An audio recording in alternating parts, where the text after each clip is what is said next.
Assalamualaikum warahmatullahi wabarakatuh. Ketemu lagi dengan aku Renaldi Stanza yang akrab disapa Ronald di podcast kita hari ini di WC Mami, wadah celoteh masyarakat milenial. Saatnya yang mudah bicara.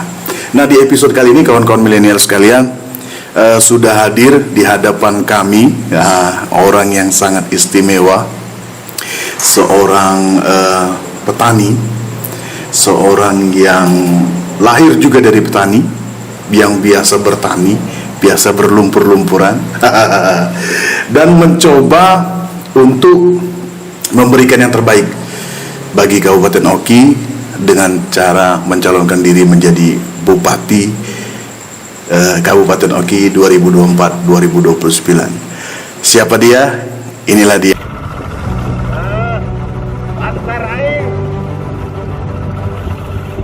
Haji Muhammad Ja'far Shodiq, seorang tokoh matang dan berpengalaman.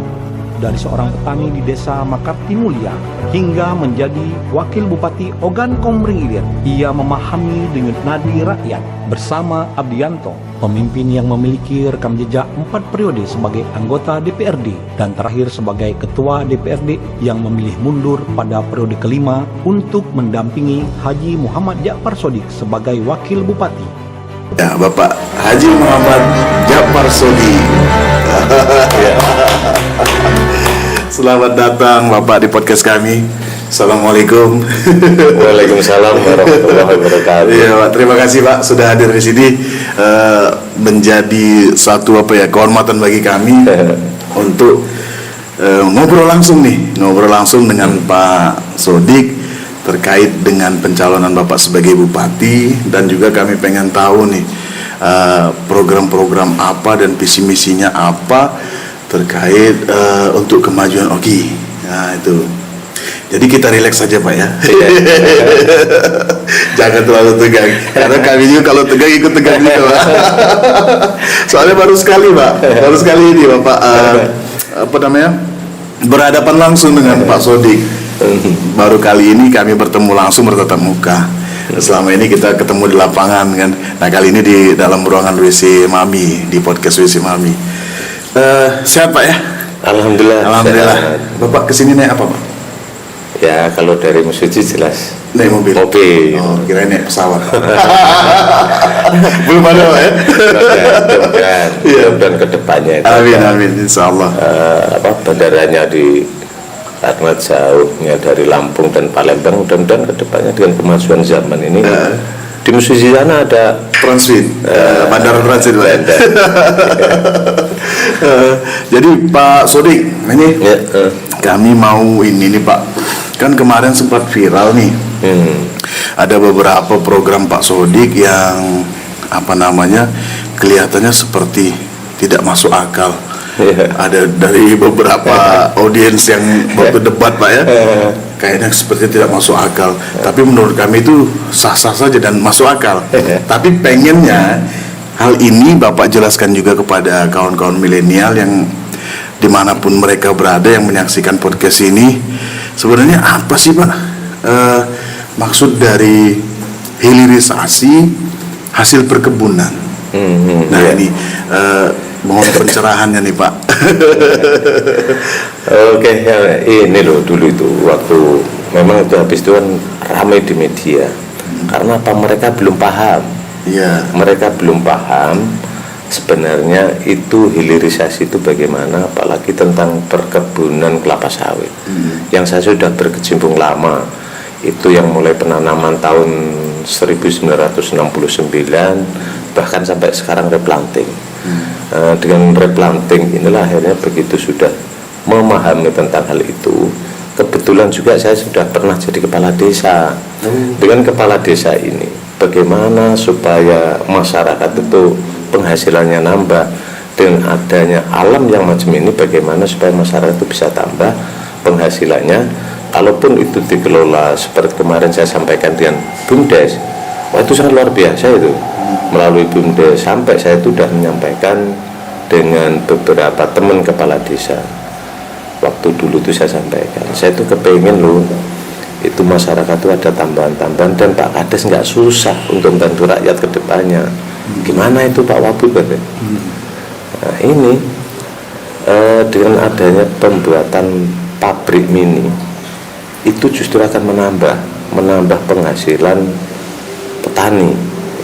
Penambahnya dari mana? Penambahnya dari satu, kalau itu kita sudah ada pabrik mininya, untuk transport tidak jauh dari pabriknya, karena kita udah punya pabrik mini sendiri. Sedangkan pabrik mini nggak sulit.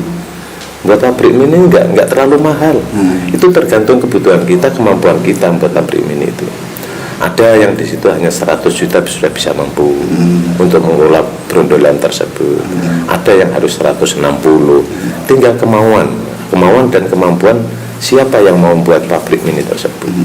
Nah, apalagi di situ kalau saya berkeinginan itu bukan masing-masing, berkeinginan itu dikelola oleh BUMDes. Nah, kalau BUMDes ini yang mengelola, otomatis BUMDes ini kan kaitannya secara langsung. Bahkan saya sudah berpikir tentang bagaimana supaya masyarakat itu karena juga banyak juga di sawit-sawit itu, kemungkinan di mana-mana sawit ini di mana-mana untuk pencurian itu kan selalu ada ini. Nah, bagaimana cara menghilangkan pencurian tersebut, meminimalisir, Pak ya? Makanya di situ saya ngajak kepala desa, tolong Pak Kades, untuk sawit yang dikelola oleh KUD biarlah dikelola oleh KUD. Sedangkan sawit-sawit yang pribadi kamu data berapa jumlah sawit yang ada di desa kamu, itu kamu data siapa pemiliknya, berapa luasannya. Itu nanti kalau itu sudah terdata, kamu tolong BUMDes kamu itu kamu urusi sampai itu berbadan hukum. Nah, kalau itu sudah berbadan hukum, itu nanti otomatis kan aman kita mengerjakan. Nah, dengan pengerjaan itu nanti kalau sudah didata, kenapa saya bilang untuk pencurian juga akan semakin rendah, semakin berkurang. Karena itu nanti yang jual ke BUMDes, kalau dia tidak terdata, itu nggak bisa jual. Nggak bisa jual, otomatis yang di perusahaan-perusahaan juga aman. Dia setiap jual itu sesuai dengan daftar. Nah, itu pun saya sudah pesan dengan Pak Kades, jangan monopoli harga, karena tujuan kita itu meningkatkan pendapatan rakyat. Kan itu. Nah, itu kalau melalui sawitnya. Tapi setelah itu, kalau kita sudah berbicara tentang BUMDes, tentu itu nanti akan timbullah seperti pabrik-pabrik mini yang berjajaran sekarang. Contoh, itu pabrik mini itu ada di Makarti Mulia, ada Margobakti, ada Sukamukti, ada sudah ada, Pak ya? Ada, sudah banyak. Banyak itu sudah. Itu untuk pabrik-pabrik mini. Iya. Dan itu sangat luar biasa hasilnya. Itu kalau nggak salah pabrik mini itu merubah dari buah itu ke CPU, Pak ya? Iya. Pabrik itu ya? Jadi Itu dari buah-buah yang butiran-butiran itu, buah sawit itu dikelola sehingga jadi CPU. Iya, benar Mas. Itu sebenarnya nih untuk pabrik mini itu tidak mengelola janjangan. Yang berbentuk tandan buah segar tidak. Dia hanya mengelola brondolan-brondolan itu. Padahal sawit itu inti kan malah brondolan itu. Intinya malah brondolan itu. Kalau itu dikelola, bahkan itu yang pernah saya alami juga, itu dalam satu hari bisa mengelola brondolan itu 3-4 ton. Makanya di situ saya kepengen dibuat BUMDes ini. Nanti dari beberapa desa ini, itu nanti kan bersatu dari beberapa desa ini, BUMDes ini, karena CPO-nya itu dari pabrik-pabrik mini itu, supaya cepat kirim bisa bergabung dengan kades ini, desa ini, dan gabung cepat dikirim. Itu cepat itu. Dan jadi harus ada kapasitas sekian ton baru bisa dikirim itu, Pak ya. Iya. Makanya mereka harus terkoneksi semua kades-kades itu, pemilik pabrik ya. Karena di situ kalau hanya satu, mau berapa hari baru bisa kirim. Tapi kalau itu sudah beberapa BUMDes, itu bisa bersatu. Di sini sudah ada 2,5 ton, di sini 2,5 ton. Itu kan minimal ada yang mobil pengangkut itu minimal 9 ton itu. Sekali berangkat. Jadi kalau misalnya digabung pabrik-pabrik itu ada 90 ton langsung angkut, Pak ya. 9 ton ya. 9 ton. Iya. 9 ton langsung berangkat, Pak ya. Langsung berangkat. Itu luar biasa itu. Bahkan itu orang-orang yang ngambil brondolan yang seharusnya itu tidak terpungut, itu bisa dipungut. mereka bisa jual di situ berondolannya. Kalau soal harga sudah ngalami. Oh itu Pak ya. Kalau soal harganya Pak, dari barang-barang berondolan ke CPU itu besar nggak perbedaannya Pak? Gimana? Dari berondolan, kalau misalnya kita jual berondolan nih, sama kita jual CPU, betul sudah jadi CPU, itu lebih mahal yang mana Pak? Lebih mahal CPO. Lebih mahal CPU. Iya, Oh, kalau artinya ada. berondolan ini perasaan orang tuh ya, orang yang belum tahu tentang sawit. Iya. Berondolan tuh dikira seolah-olah kayak rongsokan. Padahal bukan, itu intinya malah. Malah itu intinya. Begitu sawit dipanen berondolan itu intinya. Iya. Bahkan kadarnya lebih tinggi itu. Kalau masalah berondolan ini. Nah, itulah makanya untuk cuma sayangnya kalau itu si pabrik mini ini belum kebanyakan belum ada alat pemecah cangkangnya itu. Makanya intinya itu belum bisa kita ambil dengan cara sendiri. Berarti Itu. nanti melalui proses lagi Pak ya? Iya, itu perlu alat lagi untuk pemecah cangkangnya itu. Itulah yang dibilang intinya sawit. Lebih mahal lagi itu kalau intinya. Jadi bisa meningkatkan nilainya lagi Pak ya? Iya. Jadi itu pendapatan masyarakat naik. Aturan kenapa kalau dibawa ke pabrik asli, pabrik yang pabrik besar, transportnya berapa? Iya. Naikkan berondolan itu lebih mahal. Kalau di situ ada, nggak usah susah-susah. Ya, berarti bisa memangkas ongkos operasional ya Pak? Iya, itu bawa motor bisa. Iya Ya, betul. Jadi sangat luar biasa selisihnya. Iya. Nah itulah akhirnya akan mendapatkan tambahan penghasilan masyarakat sana. Iya betul Pak. Oh jadi di situ nilai lebihnya Pak. BUMDes desa juga bisa terbantu Pak ya? Bisa jadi PAD buat Bisa. desa itu sendiri Pak ya? Pak Kades nambah, begitu Pak Kades umpama desa itu mau membantu masyarakatnya yang lagi susah, diambilkan dari situ bisa. Iya.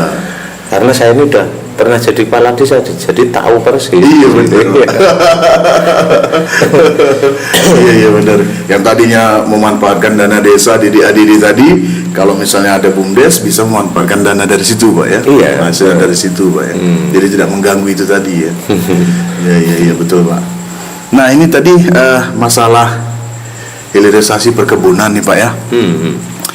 Kalau misalnya ini kan ada beberapa lagi kemarin yang sempat Bapak sampaikan terkait dengan hilirisasi perikanan nih Pak. Di masyarakat di Pantai Timur khususnya di pesisir kan kebanyakan mereka itu mencari nelayan Pak ya, cari ikan kan, cari ikan dari hasil laut. Nah ini kemarin sempat disinggung masalah internet nangkap ikan. Ikan. Jadi simpang siur di medsos itu banyak sekali, ada yang bilang internet nangkap ikan itu hoax, omong kosong, nggak bisa. Ada yang ngomong ini bisa. Nah ini saya juga sempat cari di YouTube Pak. Saya cari informasi itu.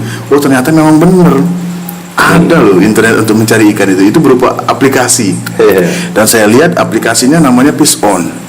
Ini sempat di launching oleh Pak Kementerian Kelautan Maritim itu Pak, masih zamannya Pak Ruhut Sarpanjaitan. Iya. Nah itu ternyata ada, saya bilang kan bukan hoax ini gitu kan. Ini ternyata ada. Nah, sepengetahuan Bapak nih Pak, seperti apa sih Pak internet menangkap ikan itu Pak? Ya itu macam ini. Kalau kemarin tuh umpama diketawakan teman-teman ataupun yang lain, biasa diketawakan karena wong tertawa, wong ini kan karena belum paham, belum tahu. Kalau setelah itu saya yakin kok yang generasi muda itu yakin habis itu walaupun saat itu ditertawakan, dia pasti akan melihat ada nggak ini, ada nggak ini. Nah di situ tentu ada. Makanya kalau kepingin tahu di situ apakah benar internet itu bisa untuk segalanya, memang bisa. Kalau itu dibuka di internet, dia akan tahu oh ternyata internet ini bisa dengan cara alatnya saya lupa namanya, dasar bahasa Inggris. Namanya Fish Finder Pak. Nah itu saya pernah dengar. Karena pertanyaan itu juga mendadak kan, saya cuma ingat-ingat aja. Nah di situ memang bisa untuk mendeteksi ikan itu di mana untuk dideteksi supaya itu dapat banyak. Ada juga yang itu untuk memancing ikan, apa suara apa namanya suara. Itu saya kurang paham. Nah itu untuk memancing supaya ikan itu bisa berkumpul di situ. Nah itu banyak. Cuma memang itu saat sekarang tuh kayaknya kalau saya lihat di daerah Tulung Selapan itu belum dikendaki oleh rakyat ataupun masyarakat. Belum terlalu dibutuhkan Pak ya. Penelayan sana. Yang di sana itu sebenarnya yang diinginkan itu Pak, alat bantu seperti perahu, terus jaring ataupun jalannya, dan untuk minyaknya itu mudah untuk solarnya, kan itu aja sebenarnya. Itu sebenarnya. Makanya itu. Jadi kalau untuk internet itu belum butuh-butuh bener Pak ya? Belum kalau masyarakat sana kalau saya lihat, karena kebanyakan di sana kan juga tradisional. Itulah makanya saya mau calonin, saya harus gandengan dengan siapa supaya itu bisa menguasai Ogini. Ogini yang ada daratan, lautan. Makanya saya ngambil orang pinggiran, pinggir sana.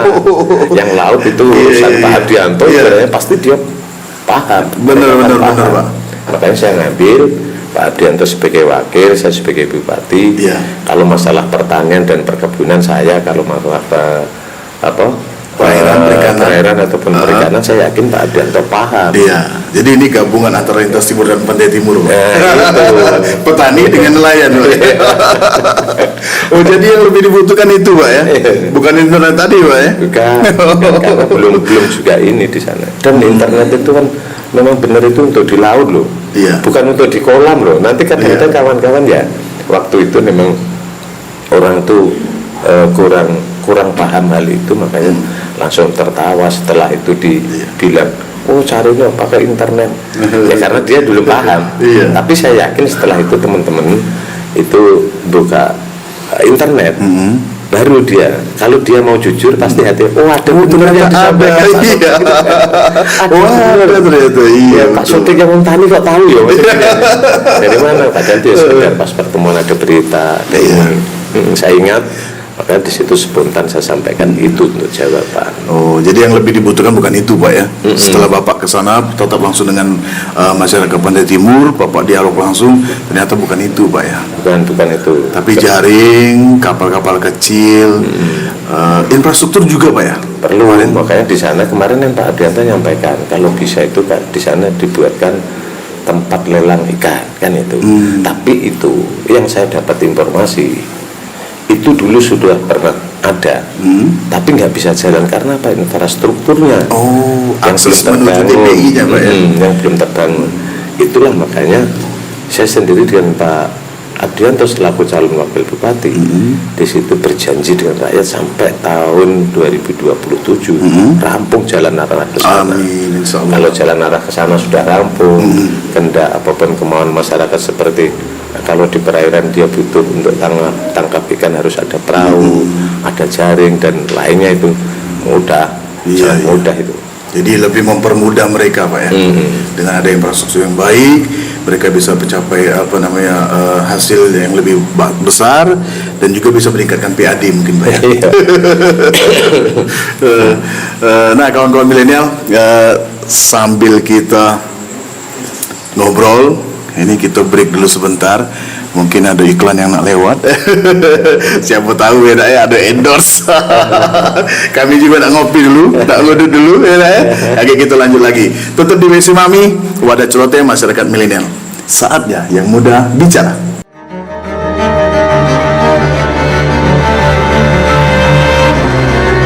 Oke, balik lagi di WC Mami, wadah celoteh masyarakat milenial. Saatnya yang muda bicara.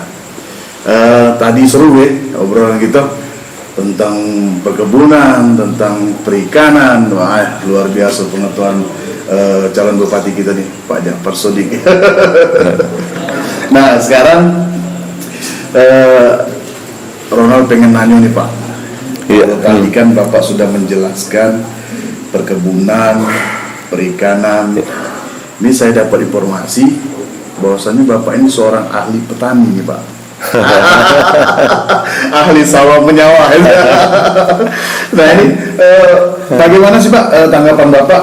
Ini kan saya dapat informasi juga bahwa di beberapa daerah di Kabupaten Oki itu ada yang gagal panen, bahkan ada yang tidak bisa ditanami lagi sawah nih, padi Pak, lahannya itu kan mungkin imbas dari PT atau pembangunan PT atau segala macam itu. Nah ini saya langsung bicara nih dengan ahlinya nih. Apa sih Pak ilmu yang bisa Bapak terapkan di daerah-daerah atau wilayah-wilayah yang tidak bisa ditanami lagi padi ini Pak? Oh iya, itu yang jelas ini. Ya kalau ahlinya enggak sih, tapi cuma bisa itu aja. Bisa melihat kondisi ini seperti cetak sawah itu bisa. Iya. Karena saya sendiri cetak sawah pun itu saya alami setelah saya jadi wakil bupati. Karena apa? Saya tahu begitu saya kalau lewat tol ini, begitu ini kan itu banyak itu rawa-rawa ini. Nah, ini rawa-rawa ini kalau dicetak sawah bisa apa enggak? Saya mencoba. Kebetulan saya juga di daerah Mesuji, di Sodong sana, itu ada tanah-tanah rawa. Sedangkan di situ kan sebenarnya ini ya, itu Tuhan sudah menentukan ini, alam ini sudah ditentukan untuk membuat keseimbangan. Kalau itu rawa ya jangan ditanami sawit ataupun ditanami karet, karena itu Allah sudah menciptakan keseimbangan alam. Dan keseimbangan alam ini makanya di sana ada juga. Ya saya biasa nanam sawit, nanam karet. Yang sawah itu saya buat cetak sawah. Memang itu saya cetak sawah itu justru membuat contoh dengan masyarakat, karena masyarakat sekarang itu susah Mas, diperintah aja membuat sawah itu susah. Tapi kalau kita sudah jalani dulu memberi contoh, alhamdulillah. Kemarin juga udah panen berapa kali saya membuat sawah itu. Jadi suasana peras makanya itulah terus timbul dalam pemikiran saya, wah ini berarti untuk cetak sawah bagus juga ini. Sesuai dengan, kalau ini sekarang sesuai dengan program pusat yang begitu kenceng mau tentang pangan, lumbung pangan yang harus kita giatkan. Artinya apa? Feeling saya dari awal, begitu belum ramenya untuk cetak-cetak sawah, justru saya sudah mencetak 3 tahun yang lalu. Alhamdulillah ini udah mulai baik. Berarti benar-benar visioner nih Pak ya. Dan di situ memang belum sebagus seperti daerah Lempuing. Belum sebagus seperti daerah Lempuing. Kalau sawah-sawah Lempuing itu udah luar biasa bagusnya. Cuma ya insya Allah tahun ini udah mendekati seperti Lempuing lah sawah-sawah saya ini. Makanya kemarin waktu debat itu ada saya nyangkul, itu bukan buat-buat, asli, memang bener asli. Jadi saya selalu keliling, mau ngantor aja sering datang ke sawah kan. Karena di situ pangan ini salah satu ini, apabila daerah itu pangan itu tercukupi, itu untuk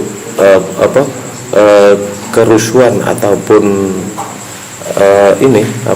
konflik ataupun keamanan jelas turun. Kuncinya keamanan, kuncinya itu masalah pangan. Kalau pangan tercukupi, pasti saya yakinkan untuk daerah itu konflik sangat minim dan keamanan pun terjamin karena orang sudah terpenuhi dengan pangan tersebut. Masuk 3 kebutuhan pokok tadi Pak ya. Termasuklah pangan tadi Pak ya.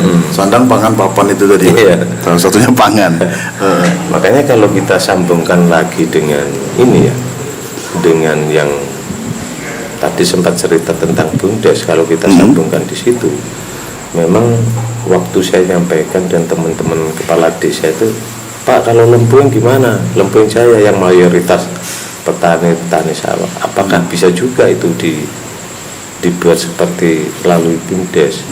Oh bisa itu melalui seperti BUMDes bisa, karena BUMDes itu otomatis ya saya tahu persis Mas. Begitu masyarakat panen itu truk itu udah standby. Begitu standby langsung dibawa, ada bawa Palembang, bawa Lampung. Dijual keluar Pak ya? Langsung. Bahkan sekarang petani itu dalam bentuk gabah Pak ya? Bentuk gabah masih basah. Gabah begitu dari sawah langsung dibawa. Entah itu pabriknya di mana. Iya. Tapi itu sayang. Nah, sayangnya apa? Di situ perlu hadirnya pemerintah. Dengan hadirnya pemerintah inilah akhirnya di situ akan melalui BUMDesnya itu akan ditampung dengan BUMDes. Penampungan dengan BUMDes ini tentu kalau mengenai gabah ataupun padi ini modalnya harus tinggi ya, pemerintah harus peduli bagaimana supaya masyarakat itu bisa membeli, BUMDes itu bisa membeli, yang akhirnya harga itu akan stabil.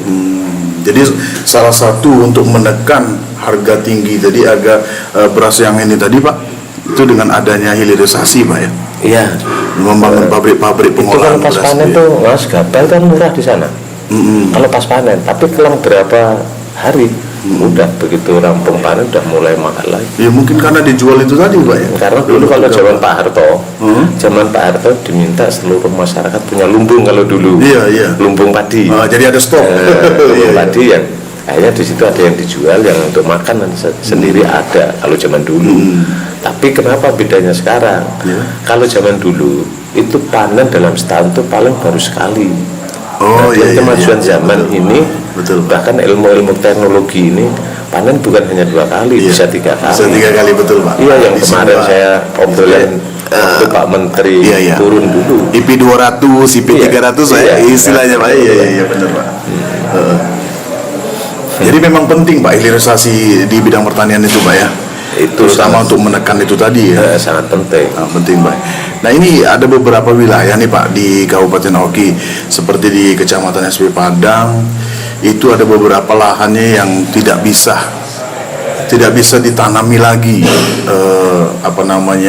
oleh masyarakat di situ. Nah ini kira-kira gimana nih Pak? Solusi apa yang bisa Bapak berikan bagi warga di kecamatan situ? Atau nanti bisa Bapak transfer nih, karena Bapak ini ahlinya pertanian kan. Bapak bisa transfer ilmunya yang tadinya tidak bisa ditanami menjadi produktif lagi. Saya lihat juga di situ banyak beberapa itu ya. Saya keliling ke situ, ada beberapa masih lahan tidur ya Pak. Makanya kalau untuk mengoptimalkan lahan tersebut, tolong Pak, gimana sih caranya kasih ke warga yang ada di kecamatan itu yang supaya dia bisa meningkatkan penghasilan mereka sendiri Pak. Iya, memang itu benar yang Mas Rono sampaikan itu benar. Begitu saya turun sambil kadang-kadang menghadiri kondangan itu ya, yang menghadiri kondangan banyak masyarakat itu yang Pak apa benar Pak Wahab itu dari petani.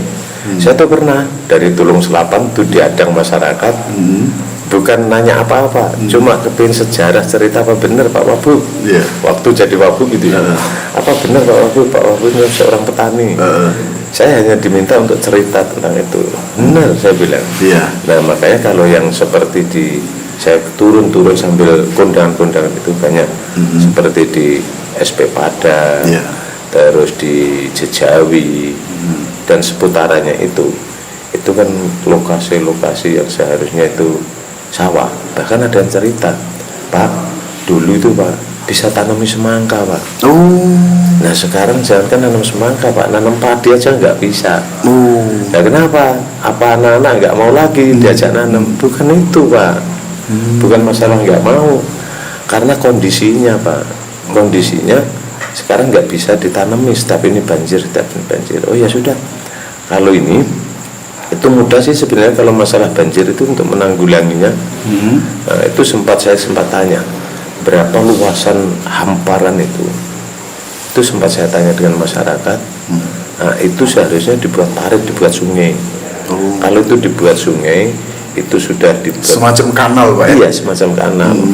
Itu kalau dibuat itu dia akan ngering, pembuangan airnya bisa untuk cetak sawit. Makanya di sini kalau sawah itu saya lihat cuma sekali terus penanaman ini.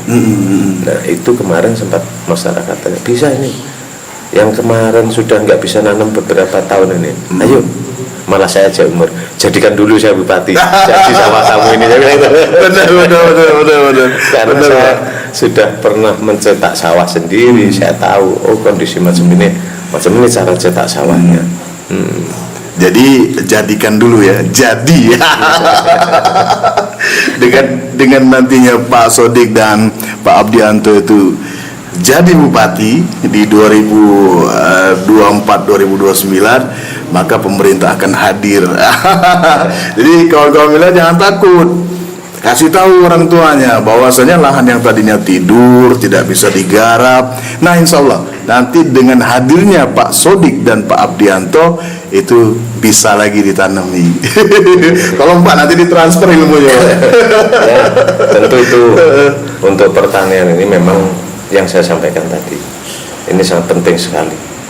Jangan sampai itu lahan-lahan tidur itu harus kita bangkitkan kembali dari tidurnya. Kita bangkitkan lagi dari tidurnya, otomatis akan mendapatkan penghasilan. Amin. Pokoknya saya sendiri sudah sampaikan dengan masyarakat, kalau tempat kamu ini pingin untuk jadi sawah, jadikan saya bupati. Iya. Nggak usah, wong saya membuat sawah itu di situ, waktu menyetak sawah itu juga manajernya saya, ini saya, makanya Oh, jadi mandiri Pak ya pengelolaannya Pak ya? bahkan tenaganya seperti di Mesuji itu kan sudah langka orang yang bisa nanam padi yang ditanam mundur itu, maka dibilang tandur itu. Iya. Saya antar jemput dengan orang Lembue. Setiap tahun antar jemput di Lembue. Maksud saya apa? Menunjukkan dengan masyarakat, oh ini Pak Sodik itu membuat sawah. Iya. Ini pekerjanya dari Lembue. Loh kok aneh. Nah, makanya sekarang udah sedikit demi sedikit udah mulai berubah. Orang tuh mau melok nanam di sawah itu. Iya. Ya, insya Allah lah itu nanti kalau masalah persawahan ini. Dan di situ memang masyarakat kebanyakan keluhan petani sawah, keluhannya itu memang itu kadang-kadang waktu panen itu alat itu kurang, terus waktu bajak itu juga traktor. Kalau musim ini kadang-kadang masih minta bantuan mesin pompa itu. Oh iya. Insya Allah saya bilang, karena saya kan saking dekatnya dengan rakyat biasa mengenai pertanian ini. Iya, luar biasa sekali Pak pengetahuannya Pak. Dan mudah-mudahan apa yang Bapak impikan bisa terwujud dan masyarakat juga bisa terwujud untuk mencoba menanam kembali lahan tidur atau lahan yang tidak bisa ditanami lagi. Luar biasa. Aduh, sudah banyak ini kita ngobrol dapat ilmu nih kawan-kawan milenial. Nah selanjutnya Pak, ini apa namanya, masalah cetak sawah nih Pak, ya kan? Cetak sawah ini kan program yang memang kembali dilakukan oleh pusat nih. Kira-kira nih Pak, sepengetahuan Bapak untuk di Kabupaten Oki ini kira-kira ada berapa ribu hektar Pak ya? Itu Oki itu program tuh ini ada 125.000 hektar Pak ya? Wow, jadi itu target luar Pak, biasa itu. target Pak Prabowo itu menjadi swasembada pangan di 4 tahun nanti bisa terwujud Pak ya? Ya, Mudah-mudahan Pak ya. Bahkan kemarin saya dengar berita, yang berita itu salah satunya memang di Palembang itu daerah Sumatera Selatan itu masuk di program itu. Iya. Itu ada yang di Kalimantan, ada yang di Papua, itu ada. Nah di Sumatera Selatan ini salah satunya Oki ini dapat 125.000, kurang lebih seperti itu Pak ya. Padahal itu sebenarnya untuk depannya karena itu bertahap. Dari pusat itu program saya banyak sekali untuk cetak sawah. Oke Pak, kita akan melanjutkan kembali pembicaraan kita. Mungkin semakin lama semakin seru, semakin banyak ilmu, semakin banyak informasi yang kami terima. Dan kawan-kawan milenial, kita akan bertemu kembali setelah jeda. Ya, jangan kemana-mana. Ya Pak. Pesan dengan teman-teman milenial ini. Ya. Anak petani, jangan kecil hati. Ya. Harus semangat. Ya. Disemangati anak-anak petani ini. Karena kalau anak petani ini kan saya sering waktu turun saya sampaikan. Anak-anak petani jangan kecil hati. Anak-anak petani harus bisa bawa dasi kemana-mana. Jangan malu anak petani, ayo kita bangkit kembali. Saya bilang itu, dan anak-anak petani memberi support di situ. Dan ini saya ulang lagi masalah sawit ya. Masalah sawit itu kita memang ngajak dengan teman-teman itu, ayo loh, besok itu kalau dulu yang hebat itu anak-anak Pertamina. Saya betul. Sekarang mau balik dunia ini ya. Balik kemana Pak? Besok itu yang hebat itu bukan anak Pertamina lagi. Kalau dulu anak Pertamina yang betul Pak. Besok itu yang paling hebat anak-anak petani sawit. Amin. Karena sawit ini sangat luar biasa dibutuhkan oleh dunia ini untuk masa depan ini. Oke. Jadi jangan kemana-mana, kawan-kawan milenial, kita lanjut lagi obrolan kita. Kita nak ngopi dulu, nak ngudut. Makin seru ini, makin seru pokoknya. Jangan kemana-mana, tetap di Wisi Mami, Wadah Celoteh Masyarakat Milenial. Saatnya yang muda bicara.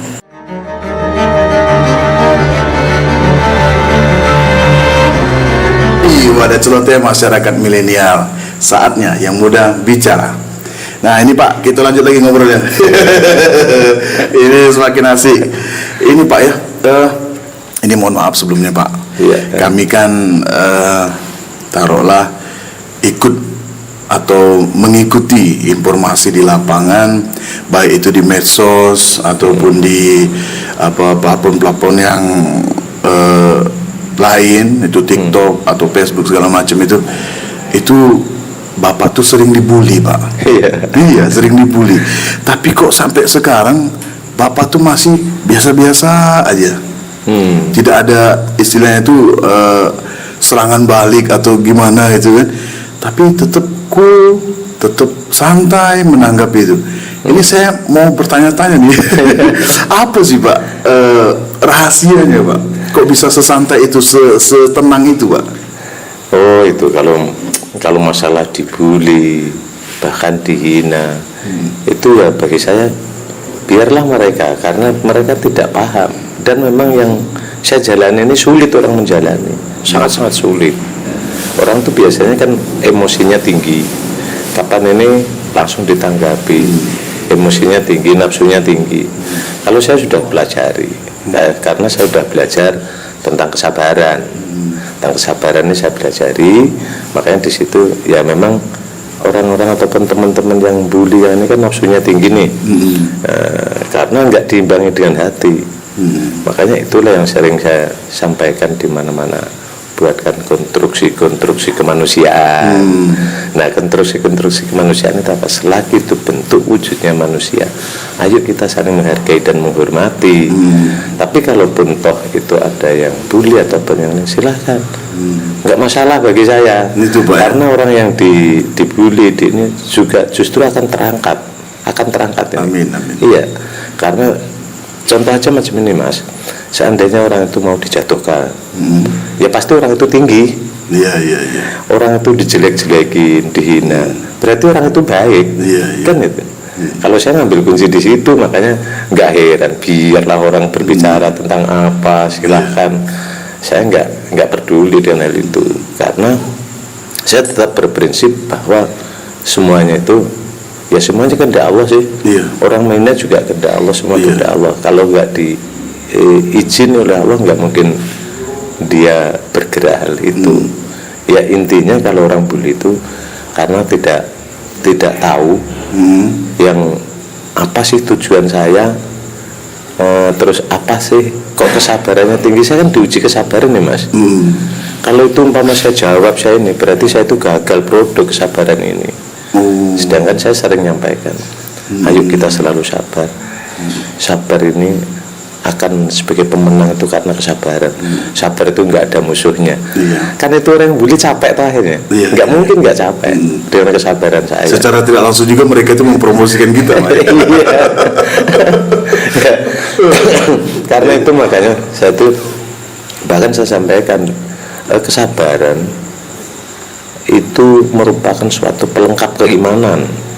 Sering saya sampaikan dari teman-teman, harus sabar walaupun dihina orang biar, nggak usah kita jawab, apalagi itu fitnah. Saya udah tahu Mas, ilmu-ilmu itu udah saya pelajari, baik itu ilmu fitnah. Ilmu fitnah itu apa tuh? Ilmu fitnah seperti ini kan, difitnah di ini. Ya biar fitnah itu salah alamat. Kalau kita tanggapi seolah-olah kita menerima. Kalau kita biarkan, oh dia salah alamat, akan kembali ke mereka sendiri itu loh. Betul. Bahkan itu kalau ini apa, memang untuk kaula muda itu sulit menjalankan seperti saya, sangat-sangat sulit. Ya karena itu kalau saya yang muda pernah saya alami, saya sudah ngalami muda, ngalami tua, apalagi untuk berpikiran lebih dewasa, lebih tua itu sebagai pengayom dan pelindung masyarakat itu kita harus dengan kesabaran, kejernihan hati. Dan jernih hati itu karena apa? Kita sabar. Tapi kalau dia nggak sabar, kita marah, jujur kok, orang yang menghina orang ini, kalau dia mau bicara tentang hatinya, habis itu dia nyesel loh sebenarnya. Kalau dia mau jujur dengan hatinya, nyesel. Waduh, kok saya bisa menghina? Sudah ada hadisnya tuh Pak. Kalau saya tidak salah nih Pak, Orang yang menghina artinya dirinya lebih hina dari orang yang dihina. Iya. Betul Pak ya? Iya. Itu makanya saya bukan selain kadang-kadang saya berikan dengan kawan-kawan. Jangan jelek-jeleki orang. Iya.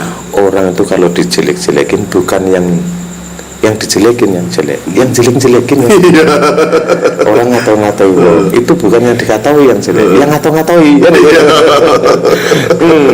Ada hadisnya itu.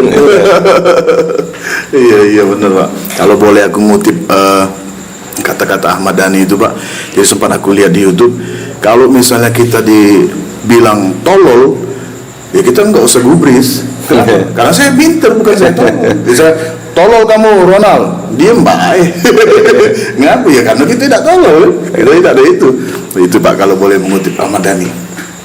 Nah ini Pak terkait milenial nih Pak, Bapak kan lahir dari seorang petani Pak ya, yang sukses menjadi seorang kades, sukses menjadi seorang anggota legislatif, sukses menjadi wakil bupati, dan bahkan sukses jadi Pak Bupati Pak ya. Iya. Biarpun beberapa bulan Pak ya. Nah ini mungkin kawan-kawan milenial, kawan-kawan Gen Z nih Pak, pengen tahu nih Pak, apa sih resepnya? Pengen sukses seperti itu, apa sih resepnya Pak? Oh, untuk resep itu memang sebenarnya kita itu diciptakan oleh Allah itu sudah ada, kodok kodarnya kan sudah ada di situ. Tapi itu sebenarnya manusia itu diciptakan oleh Allah ya, itu dengan jutaan syaratnya sama. Tinggal kita cara memilihnya. Jutaan syarat di diri kita itu setiap manusia sama, tapi tinggal kita cara memilihnya. Makanya di situ kalau nggak salah ingat, saya itu pernah dengar seperti Rasulullah itu menerima wahyu pertama itu Iqra, bacalah hai Muhammad. Artinya itu kalau saya pernah diceramai oleh kiai, itu bukan hanya membaca Al-Quran, tapi itu harus membaca situasi dan kondisi. Orang yang berhasil itu yang bisa baca situasi dan kondisi. Orang yang selamat itu yang bisa membaca situasi dan kondisi. Contoh ini salah satu contoh. Nggak bisa membaca situasi, ada mobil kok kita di jalan jatuh bermobil, nggak selamat kan? Benar. Tapi untuk keberhasilan ini ya kita harus sudah bisa mengangan-angan, memprediksi ke depan itu kayak apa, harus bagaimana kan. Itu contohnya. Kalau sekarang tuh banyak yang ini ya online itu ya. Justru itu kalau online ini, saya itu tahun 2003-2004 itu saya udah online sebenarnya, tapi bahasanya bukan online. Contoh, makanya saya itu udah saya alami semua. Jadi kepala desa sudah, DPR sudah, petani sudah, pedagang sudah. Dulu waktu saya dagang itu saya tuh untuk alat-alat material bangunan ini saya ngambil di Natal. Dan saya tidak punya toko Mas. Tapi setiap orang mau bangun seperti bangun rumah, Pak Sodik, aku minta besi sekian, keramik sekian, terus minta semen sekian. Saya ngambil dari Lampung. Dari Lampung langsung saya terapkan di situ, langsung saya jual. Nah di situ ternyata sekarang ini online. Begitu ada online saya mikir loh, ini berarti saya sudah alami duluan ini. Sudah pernah melakukan itu Pak. Sudah saya lakukan, ternyata ini ada online. Nah begitu juga dulu itu belum ada HP ya. Belum ramai HP, itu saya sudah buat wartel. Buat wartel itu Orbit zaman dulu namanya. Nah berarti apa? Itulah yang kita bisa membaca situasi. Apa kebutuhan masyarakat lingkungan, peluangnya apa.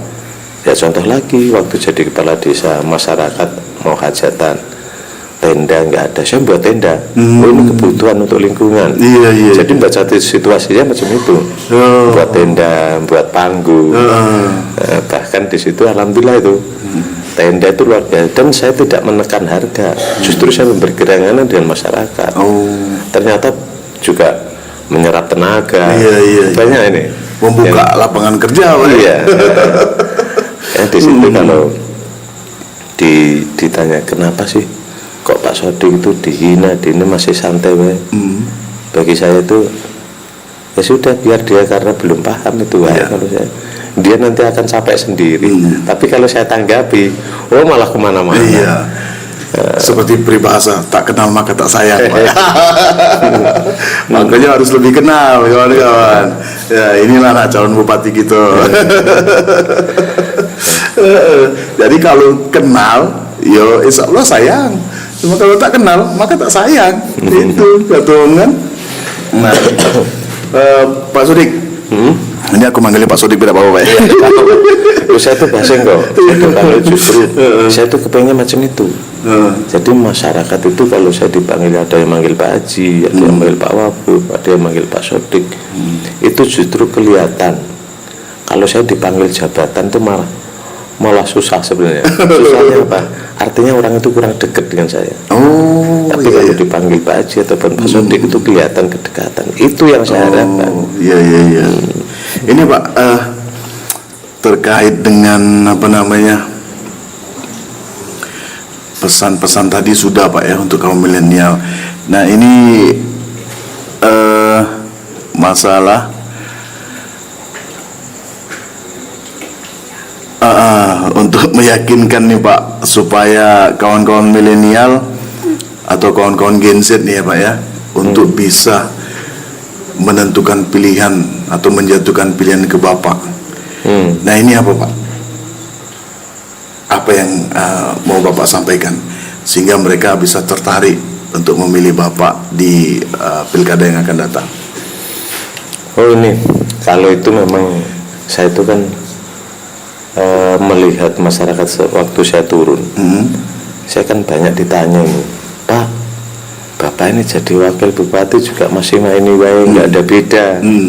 Kok nggak ada beda, jadi wakil bupati ya masih macam ini dengan masyarakat. Nah ternyata masyarakat itu senang dengan cara kesederhanaan, senang dengan kita selalu menyapa. Bahkan sempat ditanya sama saya, Pak, kuncinya sederhana itu gimana toh Pak?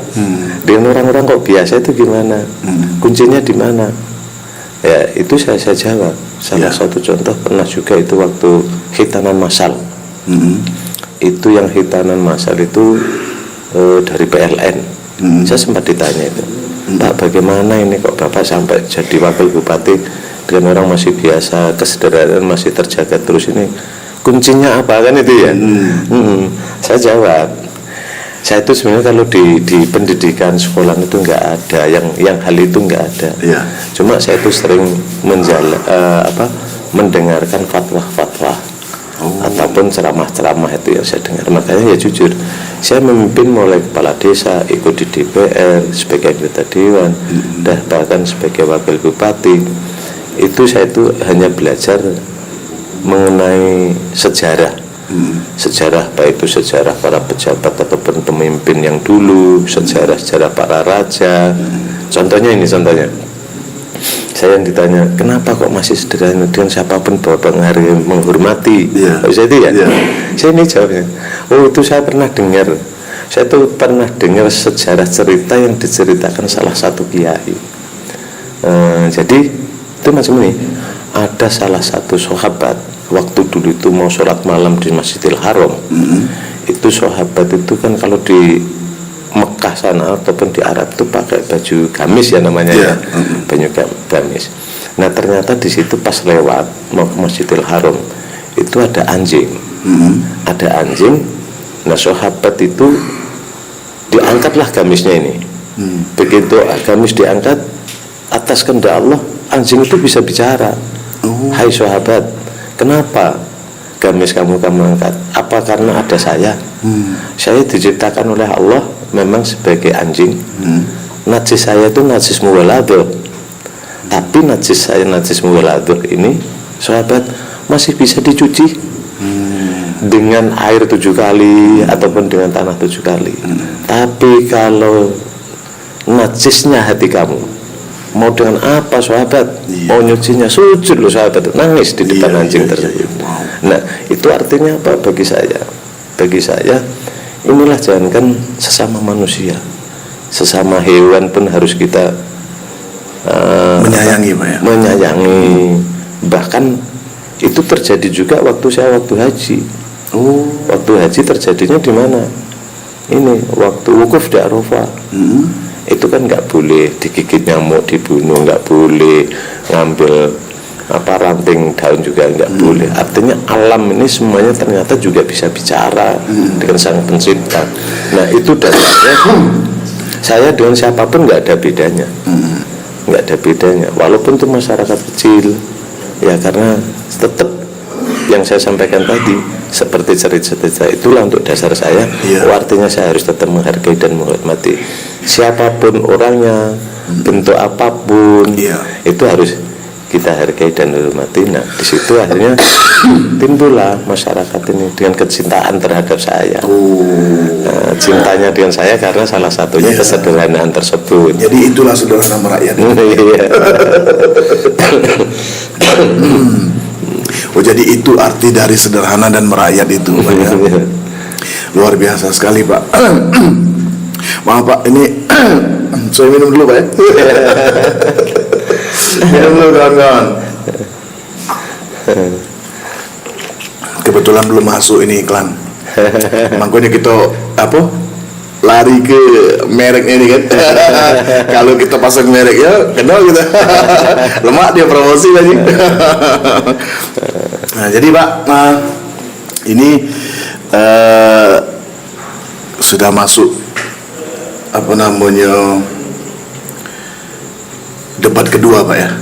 Sudah mau masuk debat kedua. Dan juga sudah mau masuk kurang lebih sekitar 20 hari lagi Pak ya pemilihan.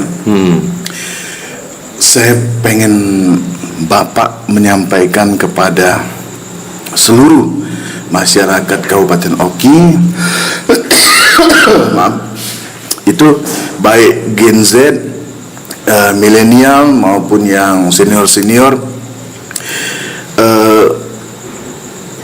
apa alasan mereka untuk memilih Bapak itu tadi. Nah nanti Bapak bisa ngobrol atau langsung ngomong di depan kamera. Tolong sampaikan bagaimana cara atau meyakinkan mereka untuk memilih Bapak sebagai bupati di 2024 2029. Silakan Pak, kami kasih waktu Pak. Nah ini yang supaya masyarakat memilih saya itu ya maksudnya ya. Oh ya itu yang jelas awalnya kita apalagi anak-anak milenial ini harus paham dengan program-program itu. Jadi program itu apa yang mau saya lakukan, program-program tersebut itu harus paham, salah satunya itu. Dan di situ masyarakat ini kalau sudah melihat program-program tentu itu akan tersentuh. Bahkan saya berharap juga untuk anak-anak milenial yang sudah mulai memilih itu harapan saya juga apakah benar Pak Sodik ini bisa dipercaya kan itu. Kalau menurut saya itu memang kalau itu tidak bisa dipercaya, nggak mungkin loh anak petani itu kades di PRO pun nggak mungkin. Iya, itu artinya apa? Janji-janji saya itu selalu saya tepati. Karena di situ ya saya udah ini bahkan sering juga saya sampaikan. Kenapa saya harus menepati janji? Karena janji itu tidak bisa dibayar dengan sholat, zakat, puasa, haji. Harus apa yang dijanjikan. Dan itulah yang akhirnya merebah kemana-mana. Dengan janji-janji yang saya sampaikan dengan masyarakat, tentu akan saya tepati. Nah dengan hal itu harapan saya dengan masyarakat, apakah janji-janji saya, apakah yang masuk di visi dan misi saya itu merupakan suatu janji, yakinlah dengan masyarakat ini itu akan terrealisasi. Amin. Walaupun itu kata orang ada yang nggak mungkin tercapai, tapi saya punya keyakinan semuanya itu akan tercapai. Saya sudah punya tolak ukur. Bahkan dulu waktu jadi kepala desa itu saya mempunyai program yang belum terrealisasi apa dulu. Begitu melahirkan dapat bantuan dari desa. Karena saya harus mundur baru 5 tahun harus mundur calon DPR. Itu program terakhir sebenarnya. Makanya ini untuk di pencalonan ini yakinlah masyarakat Oki secara keseluruhan, yakin percayalah untuk janji-janji saya ini akan terrealisasi di masa jabatan saya yang akan datang ini. Amin. Harapan saya untuk masyarakat Mari kita bersama-sama, bahkan kalau itu seandainya ada janji saya yang belum terrealisasi, bahkan kok saya lupa, itulah saya membuat program apa itu.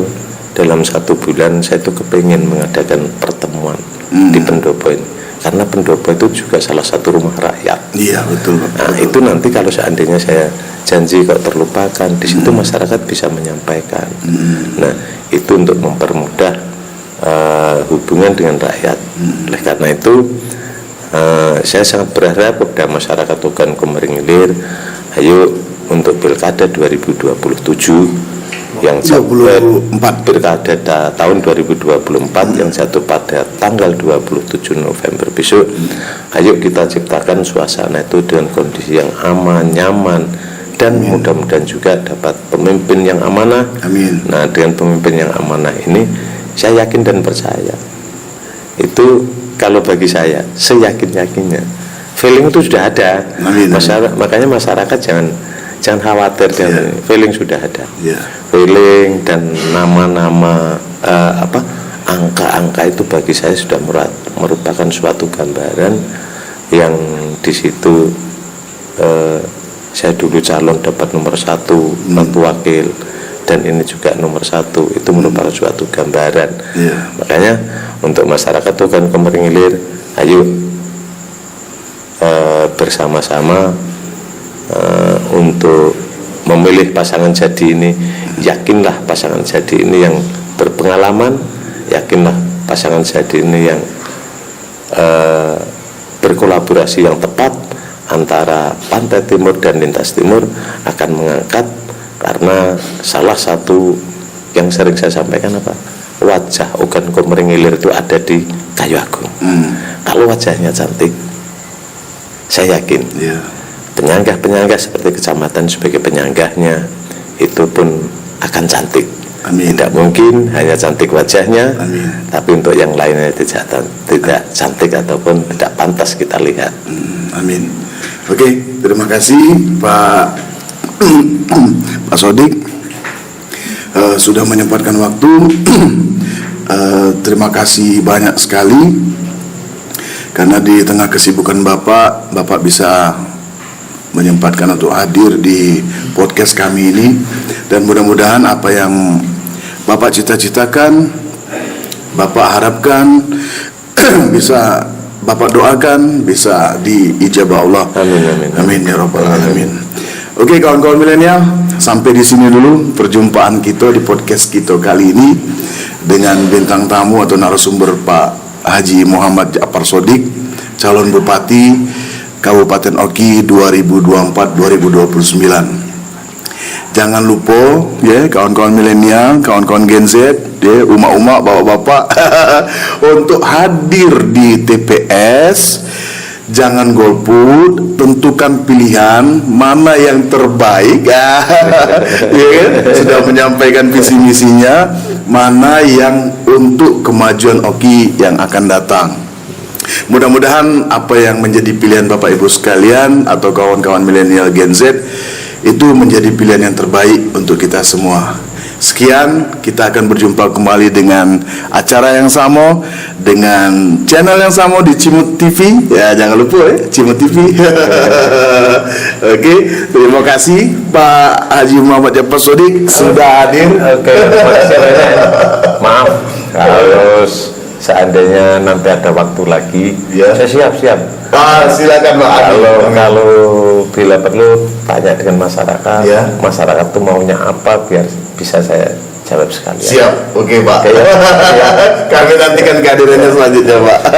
Oke kawan-kawan milenial, sampai di sini dulu perjumpaan kita. Saksikan terus WC Mami, wadah celoteh masyarakat milenial. Saatnya yang muda bicara.